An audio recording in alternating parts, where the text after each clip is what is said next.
सीता उनसे एक ही बात कह दी कि मोई राज हटी दई हो जब ही तो रसा रसातर जाइए। तभी बोले पृथ्वी पाताल में गर्क हो जाएगी अगर आप लोग मुझे राज गद्दी देना चाहेंगे। तो भाव मेरा ये है कि भरत जी राम जी से आज्ञा लेने गए। एक पॉइंट ये।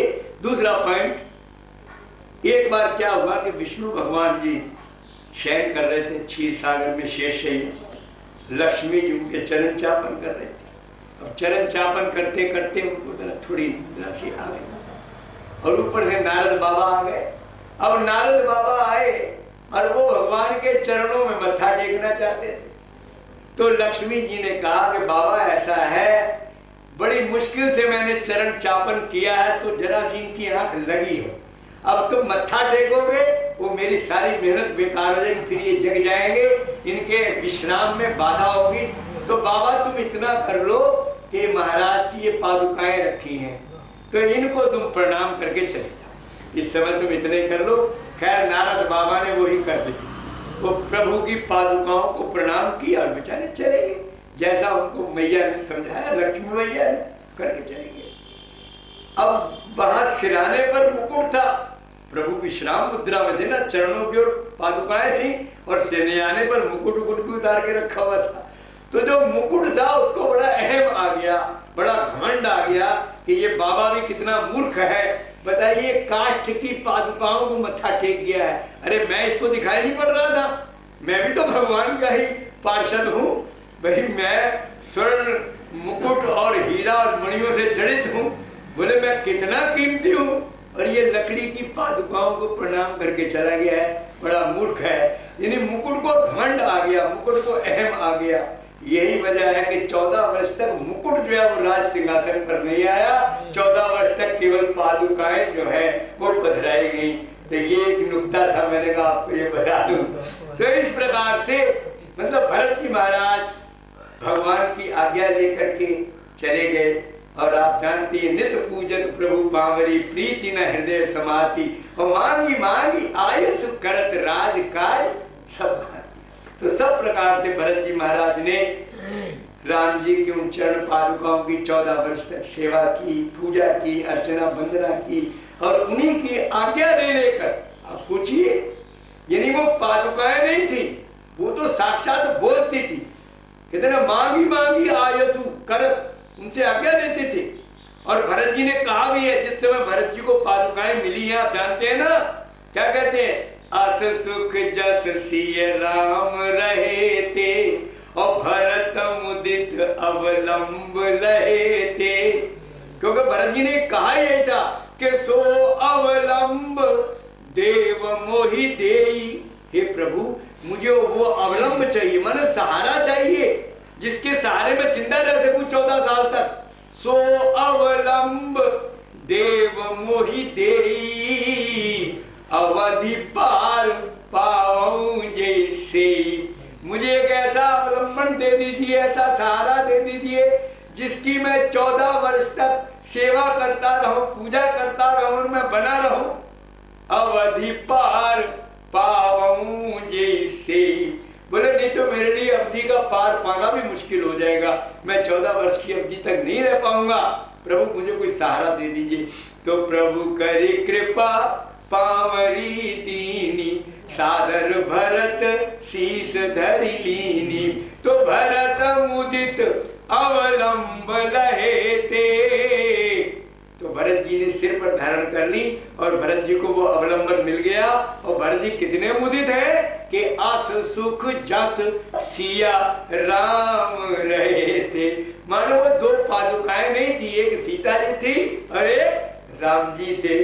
तो जब वो सीता जी और राम जी उनके पास थे तो वो तो उनसे आज्ञा ले लेकर के सारे राज्य काज को करते थे। इस प्रकार से ये राज्य किसको मिले, ये कथा आपकी मैंने सुना दी।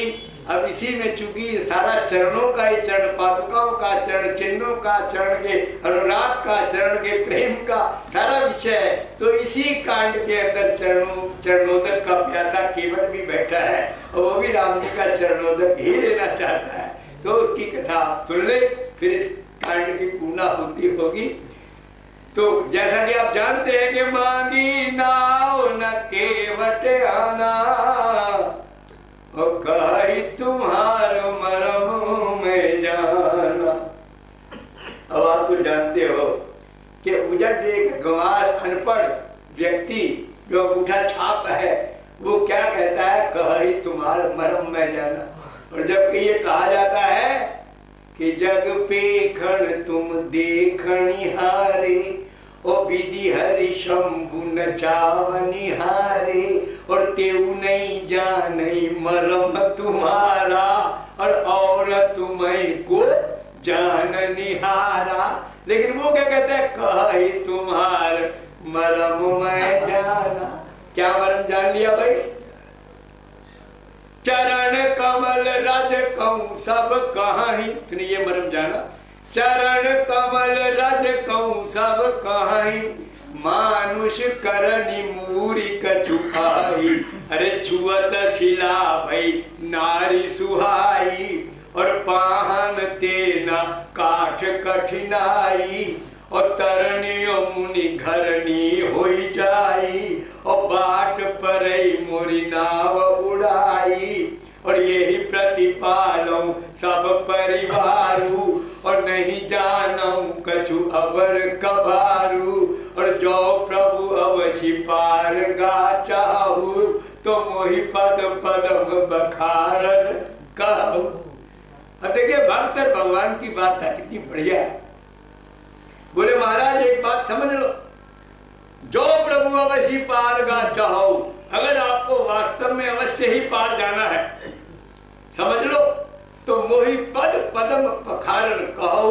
आप स्वयं मुझे कहें कि मेरे चरण पखार ले। बोले ये मैं नहीं कहूंगा कि मैंने चरण पखारने हैं, ये भी तुम कहो तब पखारूंगा। मोहि, अब शब्द देख लो, मोहि पद पदम पखारन कहो, कि जो प्रभु अवश्य पार गा चाहो। तो भगवान से कहता है कि प्रभु आप मुझे स्वयं कहें अगर आपको पार जाना है, और अगर आपने इतना मुझे कह दिया तो बस सुन लो। फिर मुझे और चाहिए आपसे कुछ नहीं। पद कमल धोई चढ़ाई ना, मतलब धोऊंगा तो मैं, लेकिन कहेंगे आप कि भैया धोले पखार ले।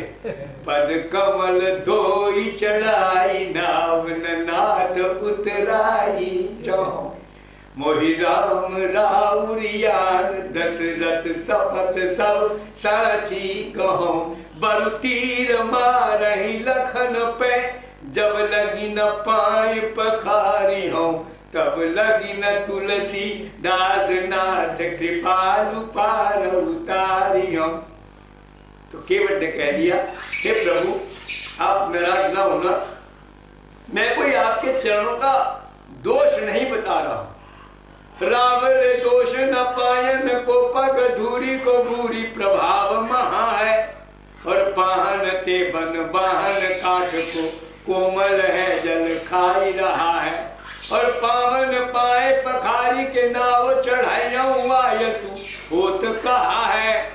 तुलसी सुनि केवट के बर बैन, हंसे प्रभु जानकी ओर रहा है।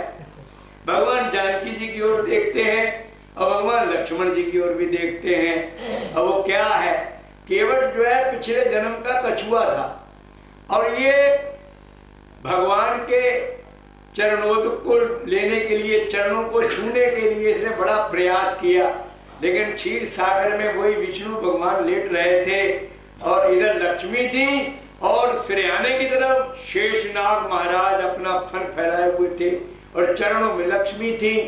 अब ये बेचारा अगर चरणों की ओर जाता था तो लक्ष्मी उसको हटा देती थी, और उधर सिरहाने में जाता था तो एक ही फूंक वो इतनी तगड़ी मार देते थे शेषनाग जी कि वो भाग जाता था। मतलब इसको बेचारे को भगवान के चरणों के स्पर्श का मौका ही नहीं मिला, और अब ये तीनों ही गिरफ्त में आ गए। अब जो विष्णु है साक्षात ब्रह्म परब्रह्म परमात्मा परमेश्वर सच्चिदानंद, वो तो राम रूप में मौजूद ही है, और जो लक्ष्मी थी वो सीता रूप में मौजूद है, और जो शेषनाग थे वो लक्ष्मण के रूप में मौजूद है।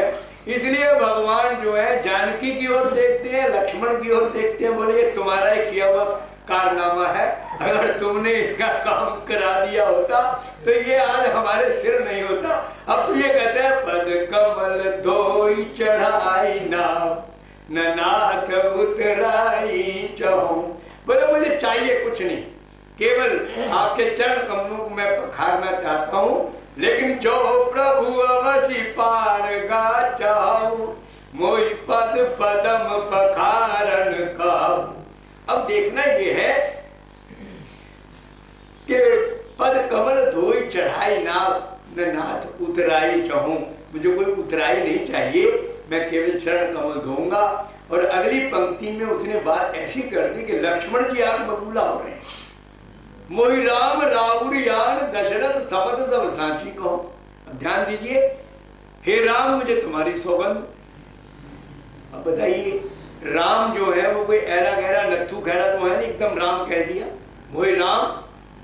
तो लक्ष्मण जी बड़े तमतमा रहे हैं, इसलिए कि लक्ष्मण जी का तो यश ही ये है। क्या है लक्ष्मण जी का चरित्र, क्या है कि लक्ष्मण जो है वो राम जी के यश रूपी झंडे का डंडा है। जहां राम जी का यश जरा नीचा होता है, रघुवर कीरति विमल पताका, और दंड समान भयउ जस जाका। अब आप बताइए, जो पताका है, जो झंडा है, अगर डंडा ना हो तो झंडे की कोई कीमत है? झंडा तो पैरों में आ जाएगा ना, अगर डंडे से ही तो ऊंचा दिखता है और सारी दुनिया में चमकता है। तो लक्ष्मण जी राम जी के यश रूपी झंडे का डंडा है। अब लक्ष्मण जी को लगा कि ये तो राम जी के बड़ी यश का मतलब अवहेलना कर रहा है, उनके यश को धूमिल कर रहा है। राम कह रहा है ऐसे ही मूर्ख है, ये नहीं कि भगवान के साथ कोई विशेषण लगाए, कोई श्री लगाए, कोई उनके साथ मतलब कोई सभ्यता सूचक शब्द कोई बोले। अब वो बोलता भी क्या था, अनपढ़ गंवार और उजड़ था, मल्लाह था, नाव से यात्रियों को पार करता था, उसे कौन सी कोई पढ़ाई लिखाई इसने की हुई थी बेचारे ने। लेकिन लक्ष्मण जी तब तमा रहे हैं, क्योंकि लक्ष्मण जी का चरित्र ही ये है कि जहां राम जी का ध्वजा, यश की ध्वजा झुकती हुई दिखाई देती है, वो तन जाते हैं और वो तान के उस यश को उज्ज्वल करना चाहते हैं। अब केवट ने कह दिया वही राम राउरियान, हे राम जी मुझे तुम्हारी सौगंध है।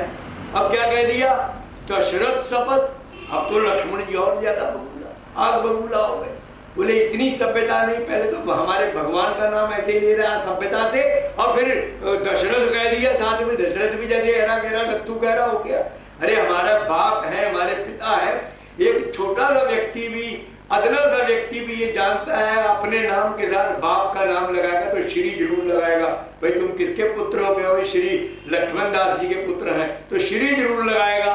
बोले इसको तो समझ ही नहीं है, पहले तो राम जी का नाम ऐसे सभ्यता से ले लिया, फिर हमारे पिताजी का नाम ले लिया। हम तो देखते हैं कि छोटे छोटे बच्चे भी अगर गली मोहल्ले में लड़ रहे होंगे, उन्होंने कहा बाप तक मत पहुंचिए, नहीं मैं बस सब ऐसी की तैसी कर दूंगा, चाहे वो इतने इतने से बच्चे हो। मतलब बाप के नाम को यदि किसी ने असभ्यता से ले लिया तो किसी को सहन नहीं होता। अब लक्ष्मण जी क्या करें? अब इसीलिए लक्ष्मण जी तन गए बुरी तरह से, और लक्ष्मण जी ने तीर तान दिया। आप कहेंगे कि आप देख रहे थे? अरे गोस्वामी जी संकेत दे रहे हैं भाई, हमको तो दिखाई पड़ रहा है ना, क्योंकि जब उन्होंने ये शब्द कहे कि वही राम राउरियान दशरथ शपथ सब साची कहो, तो अगली पंक्ति क्या है?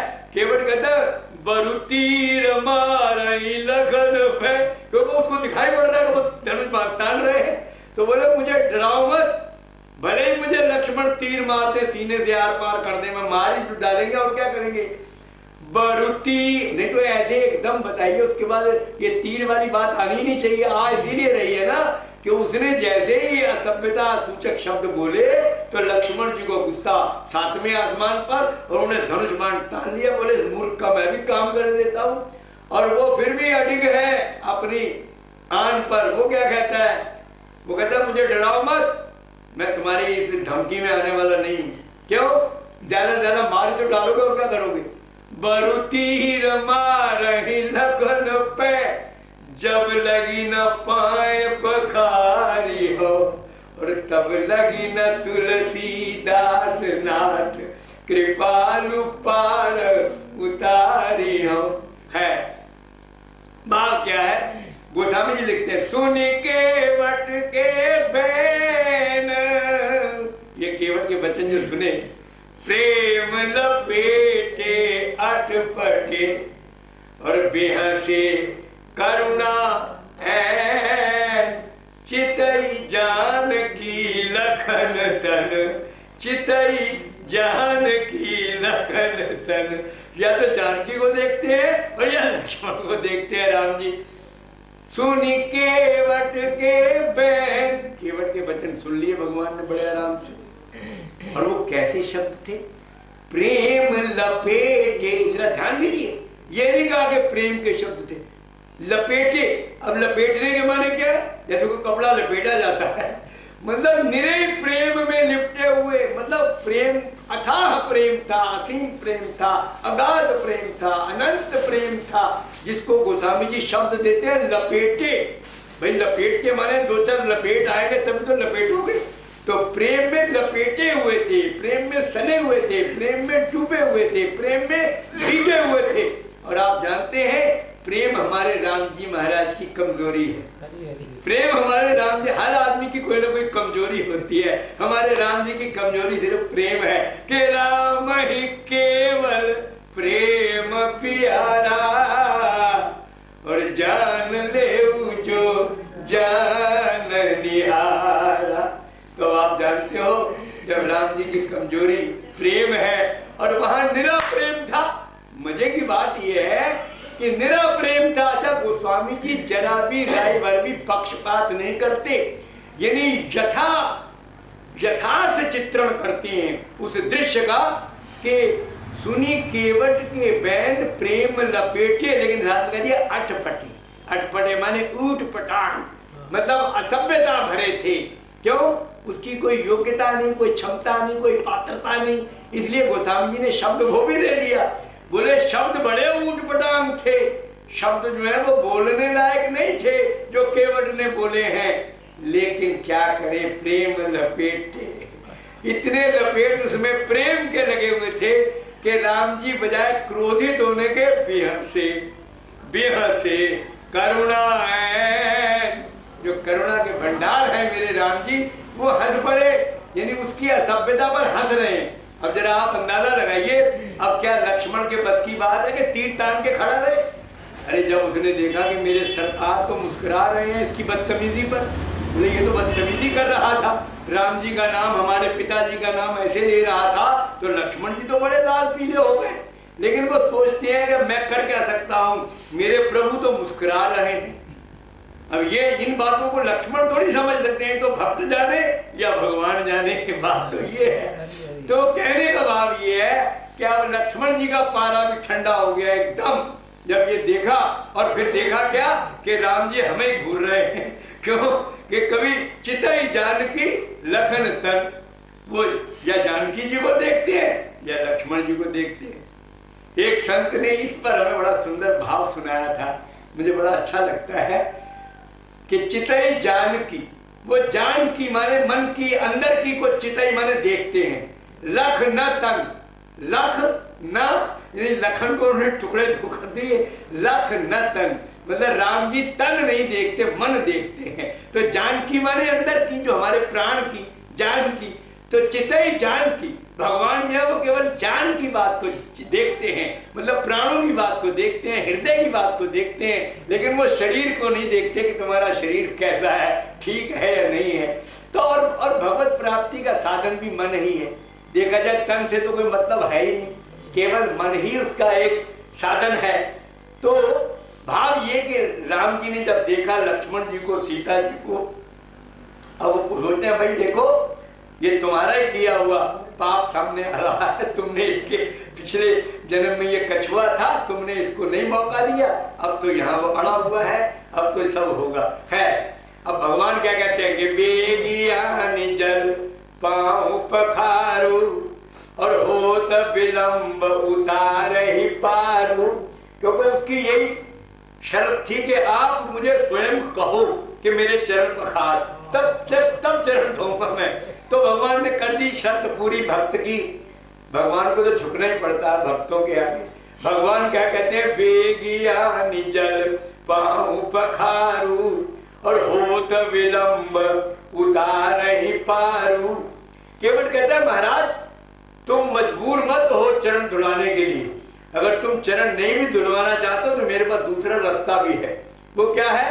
यही घाट ते थोड़ीक दूर है, कटिलो जल था दिखाऊं जू, अपर से पग धूरी तरे तरणी, घरनी घर क्यों समझाऊं जू, तुलसी अवलंब नयन कछु, लड़का के ही भांति जियाऊं जू, अरे जियाऊं जू, बरु मारिए मोही बिना पग धोए, हो नाथ न पार उतारियो। यानी वो ये कहता है कि महाराज अगर आप चरण नहीं धुलवाना चाहते तो इस घाट से थोड़ी सी दूर घाट है, उसमें कमर तक जल है, और मैं आपको आगे आगे मैं चलूंगा, मैं आपको था भी दिखा दूंगा, आपको तसल्ली हो जाएगी कि वहां डूबने वाला जल नहीं है, आप ऐसा कर लीजिए। और अगर आप बैठ के ही पार होना चाहते हो महाराज तो फिर मैं बरु मारिए मोही बिना पग धोए, हो नाथ न नाथ पार उतारी, मैं बिना चाहे मुझे मार डालो वो मैं सहन कर लूंगा, लेकिन बिना चरण धोए आप कहो कि मैं पार कर दूं, ये नहीं है। भगवान ने आज्ञा दे दी कि बेगी अंजल पांव पखारू, हो तो विलंब उतारे। अब यहाँ गोस्वामी जी क्या लिखते हैं, राम जी ने तो कहा तू जल्दी से जल ले आ और हमारे चरणों को पखार दे। उसने क्या किया? केवट राम रजाय सुपावा, राम जी क्या क्या मिल गए केवट को? तो पानी कठौता भरी ले आवा। पहली बात तो आप ये देखिए कि कठौता लाया, कठौती नहीं लाया। उसने कहा वो स्त्री बन गई थी, कठौता इसलिए लाया अगर बने तो कोई लड़का बन जाए, लड़की ना बने, लड़का बनेगा तो कमाई में भी मेरी मदद करेगा, समझे? उसने टेस्ट करना है ना, क्योंकि लकड़ी की नाव है तो कठौता माने काठ का वो कठौता ले आया चरण पखारने के लिए। फिर भगवान ने कहा था बेगी आनी जल पांव पखारी, तुम जल ले आओ, तो गंगा जल को जल कहते हैं, आप समझिए। और आम किसी कुएं का या तालाब का या नल का जो होता है उसको पानी बोल देते हैं, तो जल तो विशेष जल को कहा जाता है, तीर्थराज का हो, गंगा जी का हो उसे जल कहेंगे, सरजू मैया का हो उसे जल कहेंगे। तो अब उसने क्या किया? वो जल नहीं लाया, वो क्या लाया? वो लाया पानी, पानी कट्ठा पूछा, पता नहीं किसी कुएं से निकाल के लाया या हत्ती के नल से लाया, नहीं मालूम, लेकिन गोस्वामी जी लिखते हैं वो जल नहीं लाया, भगवान ने कहा जल लिया। बोले बात ये है, अब इसमें भाव क्या है? इसमें भी भाव है। देखिए जल जो है ये भगवान राघवेंद्र सरकार श्री राम का और ब्रह्म का चरणोदय भी तो है। जो गंगा जल है ये क्या है? भगवान के चरणों से निकली है, पादोर्जा है ये, तो चरणों से निकली हुई गंगा भगवान का ही जो चरणोदक है। तो उसका भाव ये है कि जैसे कोई गुरु जी हमारे घर में आवे और हम उनके चरण पखार कर उनका चरणोदक रख लें, और मान लिया एक हफ्ते बाद या महीने बाद फिर आवे, तो क्या उस चरणोदक से उनके चरण धोए जाएंगे? चरण तो दूसरे जल से धोए जाएंगे ना, इसलिए वो सोचता है कि ये जल तो इनका चरणोदक तो है ही है।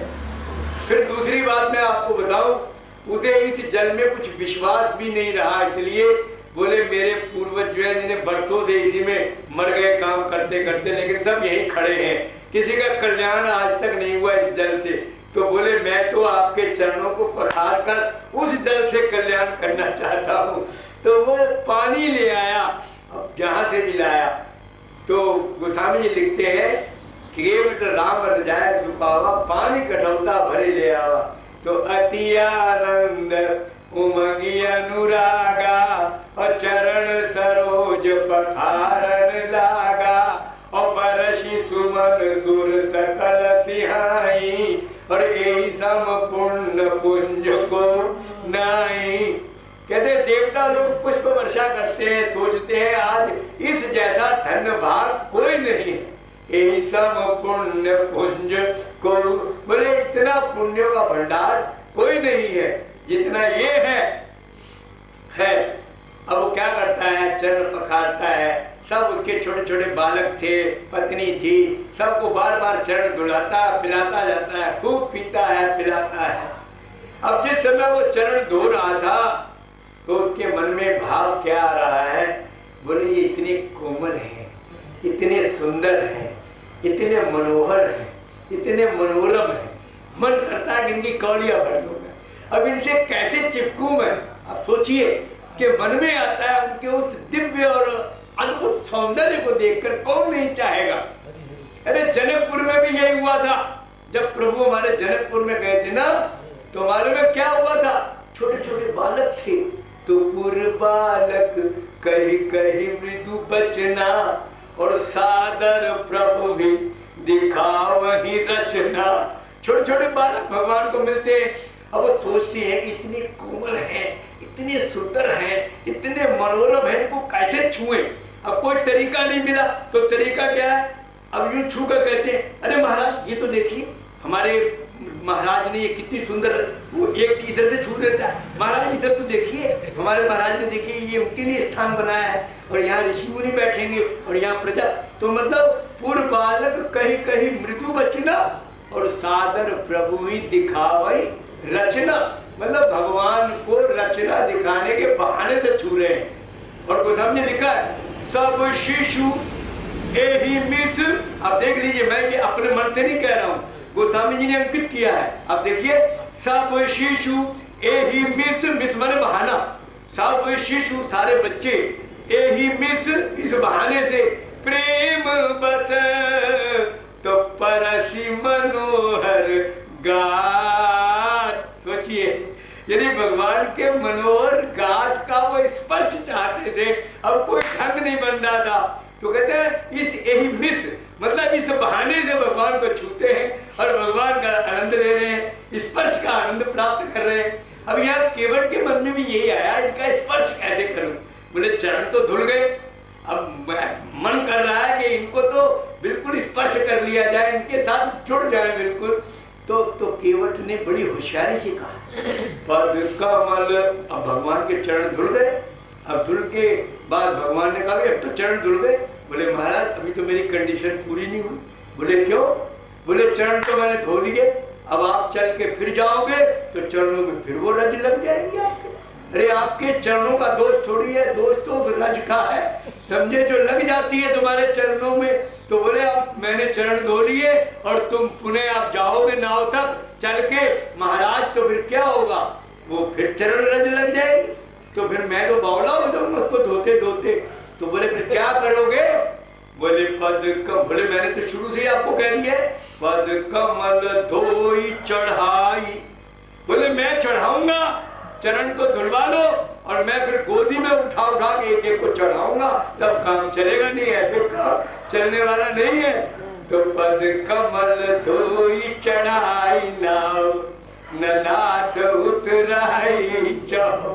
कहने का भाव ये है कि इस प्रकार से केवट ने क्या किया कि पद पखार और जलपान करी, आप सहित परिवार पितर पार करी प्रभु ही पुनीत गयो ने पार। सियावर राम जय जय राम, सियावर राम जय जय राम। अब गोस्वामी जी लिखते हैं पद पखार। गोस्वामी जी का संभाल देखिए, नजारा तो गोस्वामी जी के संभाल में है, कितनी काव्य कला है भरी हुई। देखिए केवट क्या लेके आया था? पानी। जल नहीं लाया, वो पानी लाया था ना, लेकिन पिया उसने क्या है? जल। क्योंकि जब शरण प्रक्षालित हो गए तब वो गंगा जल बन गया। तो पद पखार जल पान करी, उसने पानी का पान ले लिया। उसने पान जिस जल का किया वो जल है, वो पानी नहीं है। हाँ, पद पखार जल पान करी और आप सहित परिवार, उसके सारे कुलबे ने जल पान किया। और फिर क्या है? भगवान बोले यार अब क्या देर आ रही है, अब तो तुमने सबको जल भी पिला दिया, चरणों में भी हो गया, अब क्या दे रही है? बोले महाराज जो आपसे पहले लाइन में लगे हुए हैं, पहले मैं उन्हें पार कर लूं, आप तो अभी अभी आए हो। बोले हमें तो कोई यहाँ दिखाई नहीं पड़ रहा। बोले आपको तो नहीं दिखाई पड़ रहा, मुझे तो दिखाई पड़ रहा। मेरे सारे पूर्वज इसी में खड़े हैं, इसी गंगा में, आज तक उनका कल्याण नहीं हुआ। तो गोस्वामी जी ने शब्द दे दिया। गोस्वामी जी का शब्द देखिए कि पितर पार करी प्रभु ही पुनि। प्रभु के लिए आ गया पुनि, पुनि वाले बाद में, यानी पहले उसने पितरों को पार किया है। पितर पार करी प्रभु ही पुनी, मुदित गयउले पार, सियावर राम जय जय राम, सियावर राम जय जय राम। अब जरा विचार करें, हम ये कहा करते हैं कि व्यापारी तीन तरह से व्यापार करते हैं। एक तो करते हैं कैश पेमेंट पर व्यापार करते हैं, और एक उधार पर क्रेडिट बेसिस पर व्यापार करते हैं, और एक तीसरे प्रकार के व्यापारी हैं जो एडवांस पेमेंट पर व्यापार करते हैं। तो केवट तो भैया ऐसा ही सुलझा हुआ व्यापारी है, ये तो एडवांस पेमेंट पे काम करता है। बताइए, पहले इसने पेमेंट तो ले लिया क्योंकि अपने सारे पितरों को पार कर लिया, और पुनः प्रभु ही गए उन्हें पार। तो भगवान को तो इसने बाद में पार किया, इसने पेमेंट पहले वसूल कर लिया, सारे पितरों को पार कर दिया। तो ये इतना सुलझा हुआ व्यापारी है। अब गोस्वामी जी लिखते हैं, उतरी ठाड़ भय सुरसरी रेता, और सिए राम गुह लखन समेता। चारों जने हैं इसमें नैया में, सिए राम गुह लखन समेता। अब केवट उतरी दंडवत कीना, और प्रभु ही सब कुछ यही नहीं कछु दीना। अब आप बताइए, यदि कोई 4th क्लास सर्वेंट, चतुर्थ श्रेणी कर्मचारी, कोई जैसे धोबी है, नाई है, भाई इस टाइप के जो चपरासी है, अगर ये आपको प्रणाम करता है या दंडवत करता है या सल्यूट मारता है, तो उसका क्या मतलब है आप बताइए? सीधा सीधा मतलब यही होता है, आप किसी 5 स्टार होटल में जाइए तो बैराज जो है वो खड़ा होकर के यूं आपकी गाड़ी का दरवाजा खोल देता है और ऐसे सलाम करता है। उसका मतलब है कि हमको टिप दे दो। तो अब भगवान सोचते हैं बड़ा चालाक है ये। अभी कहता था न नाथ उतराई तो मुझे उतराई नहीं चाहिए, तो सीधे सीधे मुंह से तो ये उतराई नहीं मांग रहा, लेकिन इसने दंडौत कर दिया। अब दंडौत करने का मतलब सीधा सीधा ये है कि जब चतुर्थ श्रेणी का जो कर्मचारी दंडौत करता है तो उसको कुछ देना चाहिए। इसलिए भगवान ने साफ भगवान का भाव गोस्वामी जी ने व्यक्त कर दिया, केवट उतरी दंडवत की ना, और प्रभु इस सब कुछ भगवान को सब कुछ में डाल दिया। क्योंकि भगवान कहते हैं यही नहीं कछु दीना, मेरे पास है, क्योंकि मेरे पास है कुछ नहीं भैया। कहते हैं तापत वेश विशेष उदासी 14 वर्ष राम वनवासी। तो राम जी की जब ये स्थिति थी तो उनके पास होने का प्रश्न ही नहीं था, लेकिन जगदम्बा के पास वो सब कुछ था। उनके पास तो एक अंगूठी ही ऐसी थी कि सारा विश्व भी उससे खरीद लिया जाए तो भी कम था, इतना उसमें माल था। लेकिन अब करें क्या? तो प्रभु इस सब कुछ यही नहीं कछु दीना। अब कहते हैं पिए ही की सिए जान निहारी, और मणि मुदरी मन मुदित उतारी, और कहु कृपालु ले उतराई, तो केवट चरण गहे अकुलाई। अब इन 2-3 पंक्तियों में इतना जादू भरा हुआ है, मैं आपको बता नहीं सकता, समय बिल्कुल नहीं है, केवल 5 मिनट बाकी हैं। अब मैं तो जरा सा आपको हिंट दे दूंगा, समझ आप लेना। देखिए क्या कहते हैं, राम जी को संकोच हुआ, गोस्वामी जी लिखते हैं पिए ही की सिए जाननी हारी। जो धर्म पत्नी के साथ चल रही थी राम जी के साथ, वो अपने पति देव के हृदय की जानकार है, इसलिए राम जी के जो हृदय में भाव आया वो उसके हृदय में तुरंत आ गया। लेकिन एक बात आपको बता दें, ये माताओं को जो स्वर्ण है ना, इतना प्रिय होता है, इतना प्रिय होता है कि दुनिया चाहे उनकी उजड़ जाए लेकिन स्वर्ण ना जाने पाए। माताओं की एक मतलब आम एक विशेषता है, उनको कोई भी अपना आभूषण जो है वो किसी भाव देना नहीं चाहते। अब यहाँ पर क्या है, मणि मुद्री मन मुदित उतारी। शब्द देखिए गोस्वामी जी के कि मणि की मुद्री बड़े मन मुदित यानी प्रसन्नता से उतारी है भैया ने, और उतार करके कोई शब्द नहीं है जिसमें यह पता चला हो कि राम जी ने कहा हो कि हे प्रिय तुम हमें अंगूठी दे दो, या कोई शब्द ये हो कि सीता जी कहें हे प्राणनाथ आप ये ले लो। आप बताइए कोई शब्द है तो मुझे बता दो, मैं तो पूरी पंक्तियां सुना रहा हूं। कि केवट उतर। अब आप छांट लो, कोई शब्द है, कहीं कोई साउंड है, कहीं कोई आवाज है कि जिसमें राम जी कुछ कह रहे हो या सीता जी कुछ कह रही हो, कहीं कोई शब्द ही नहीं है। अब ध्यान दीजिए कि केवट उतरी दंडवत कीना, प्रभु ही सपूचे देख सुदीना, और पिया ही की सिय जाननी हारी, और मणि मुदरी मन मुदित उतारी। बस यहाँ तक तो पता है कि सीता जी राम जी के हृदय को जानती थी, मुंदरी उतार ली। लेकिन मुंदरी उतारने के बाद मुंदरी राम जी के हाथ में कब गई, कैसे गई, राम जी ने मांगी या सीता जी ने दी, इसके लिए कोई शब्द नहीं है। तुरंत गोस्वामी जी लिखते हैं कि कहु कृपालु ले उतराई। ये है बात, देखने। यानी मैं ये बता रहा हूं भैया, कोई आज की सीता होती ना, तो पहली बात तो ये है तो उसके प्राण निकल जाते जेवर निकालने में। दूसरी बात, अगर उसका पति जबरदस्ती कर ही देता, अरे भाई क्यों हमारी बेइज्जती कराने पे लगी हो, अच्छा नहीं मानते तो लो, मतलब वो इस तरह से भले ही दे देती, कुड़कर चिढ़कर खुंदक खा के दे देती, लेकिन प्रेम से न देती। तो मैया के लिए क्या लिखा है कि मणि मुद्री मन मुदित उतार। मुदितता जो है ये हृदय का विषय है, तो मुदित होकर के बड़ी प्रसन्नता से मैया ने मुद्री उतारी है। पहली बात तो ये देख रही। दूसरी बात ये है कि मैया ने इतने चुपके तरीके से, ताकि मेरे पतिदेव की शान में कहीं बट्टा न लगे, वो पता नहीं होने दिया कि अंगूठी आई कहां से। आप बताइए, गोस्वामी जी ने कोई शब्द नहीं दिया। तो कहते तुरंत, उधर तो लिखा उतारी और उधर लिखा है कि कहो कृपाल ले उतराई। अब कब उतर करके राम जी के हाथ में आई, कोई शब्द नहीं है मानस में, आप ढूंढ लो। तो ये आपको बता रही है भारतीय नारी का चरित्र। ये थी हमारी भारतीय स्त्रियां कि जिनका ये चरित्र था कि अपने पति के लिए अपने प्राण भी वो लगा सकती थी दांव के ऊपर। और ये तो चीज ही क्या है, अंगूठी। तो आपको ये मैं आपको बता रहा हूं कि इस प्रकरण में कितना संभाल है और कितनी नारी चरित्र की विशेषता है।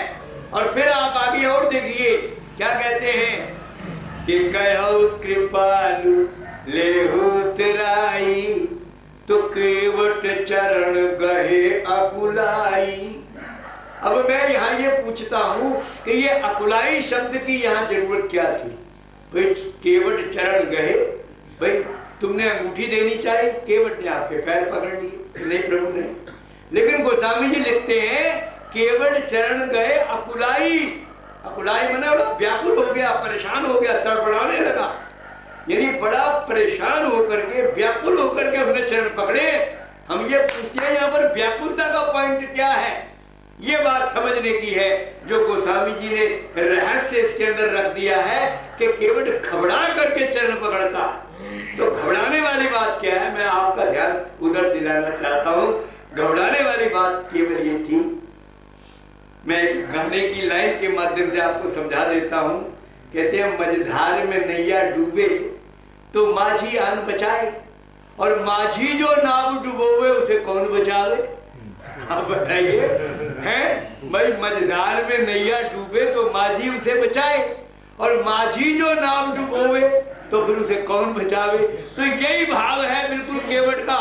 केवट का मतलब यह है कि प्रभु आपके चरणोदक को, आपके चरणार बिंदुओं को पाने का मतलब तो यही है कि दुनिया के बवाल से, माया के प्रपंच से हम बच जाए और हमारा उद्धार हो जाए। और आप मुझे उसी बवाल में डालना चाहते हो, वही माया की अंगूठी दे करके वही दुनिया की दौलत मुझे देना चाहते हो, तो मेरा कैसे कल्याण होगा। यानी आप ही तो मुझे पार करने वाले हो। तो माझी कौन है? माझी राम जी तो है जो केवट को पार करेंगे। तो कहते हैं माझी जो नाव डुबोवे तो उसे कौन बचावे। प्रभु वो घबरा गया, केवट व्याकुल होकर के चरणों को पकड़ता है कि प्रभु क्या अनर्थ कर रहे हो आप मेरे साथ। अरे आपके चरणों में मैं इसलिए थोड़ी आया हूं कि मैं पुनः इस माया जाल में फंसूं, और आप मुझे माया दे करके मुझे माया जाल में खुद ही फंसा रहे हो। तो फिर तो मेरी रक्षा तीन लोक में कोई कर ही नहीं सकता। तो ये भाव था अकुलाने का कि केवट चरण गहे अकुलाई। और फिर अब वो कहता क्या है, बहुत काल में कीन मजूरी, और आज दीन प्रविधि बनी बड़ी बूरी। और नाथ आज मैं काह न पावा, और मिटे दोष दुख दारिद दावा। और भगवान क्या कहते हैं, देखने की बात समझने की ये है, यहाँ भक्त और भगवान का जरा हिसाब किताब देखिए कितना जबरदस्त यानी विरोधाभास है। क्योंकि राम जी को क्या संकोच है कि मैंने कुछ नहीं दिया, और वो ले भी कुछ नहीं रहा, ये तो आपने देख ही लिया। तो प्रभु ही सब कुछ यही कछु नहीं दीना,